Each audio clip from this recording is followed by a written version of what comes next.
A mere 45 minutes east of Cape Town lies the fabled land of fruit and vine. Here gleaming vineyards, emerald valleys, graceful Cape Dutch homesteads and historic villages glisten seductively under the African sun.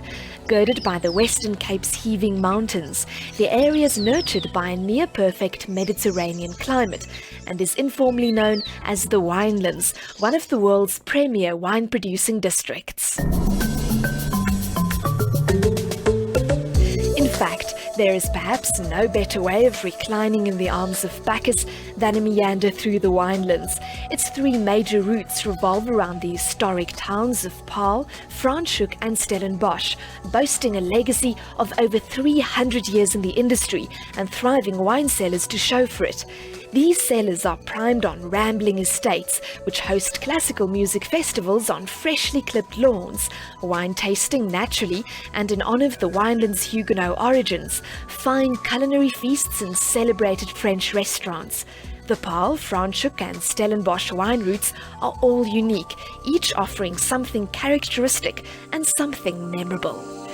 Judging by the Drakenstein Mountains' alpine vistas, it's easy to understand why early Cape commander Simon van der Stel established the town of Stellenbosch within its surrounds. Founded in 1679, Stellenbosch is South Africa's second oldest town, and its broad oak-shaded thoroughfares, quaint museums, gabled Cape Dutch homes and homely pubs merge to give it its captivating charisma. Internationally acclaimed, there's much more to neighbouring wine estate Spear than first meets the eye. It's not just a wine farm. It combines as a sublime manor house, wine cellar, farm and wine shop, enchanting indigenous garden, equestrian facility and a sanctuary for the highly endangered cheetah. Spear even boasts its own railway station, which enables tourists and travellers to roam through the area's rollicking hills in delectable style.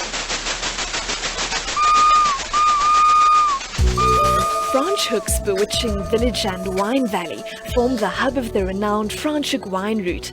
Once abundant elephant country, Franschhoek was originally known as Olifantshoek, but to escape religious persecution in Europe, a small group of French Huguenots settled here some 300 years ago and named the area Franschhoek, or French Corner, finding its climate wonderfully conducive to producing some seriously fine wine. The Huguenots set in motion an admired legacy of viticulture, significantly contributing towards turning the Western Cape into one of the world's top 10 wine producers. Franschhoek offers much more than just sensual whining revelry. Fly fishing, hiking, mountain biking and horse riding are just some of the activities that can be enjoyed within the Drakenstein Mountains.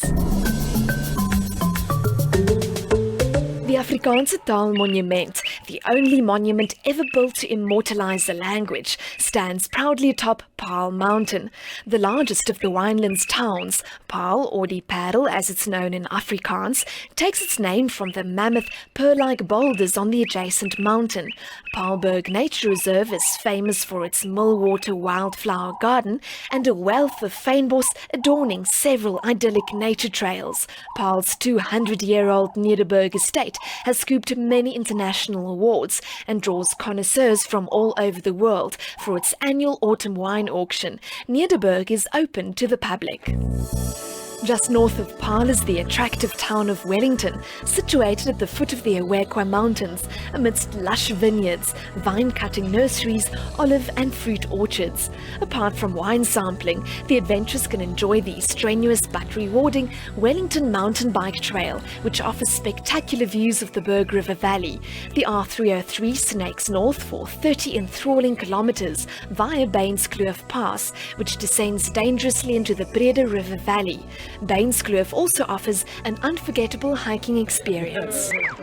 Peering through the bottom of a wine glass is perhaps not the best way of sporting down the Brede River, but Wine Route Canoe Adventures does punt one of the most unusual ways of cruising the Winelands. Relaxing, eating and yes, drinking are all that you have to worry about as you paddle lazily along the Brede River in Mohawk canoes, taking in sunlight and crisp air. The bird life is abundant and the vegetation lush.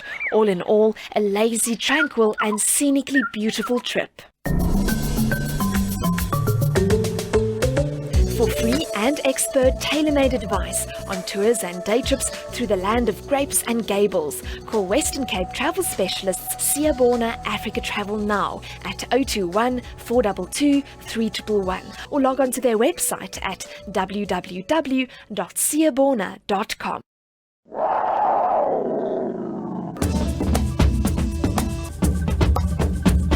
We See Africa was proudly brought to you by Siyabona Africa Travel, leaders in providing quality African travel options to the world through advanced technology.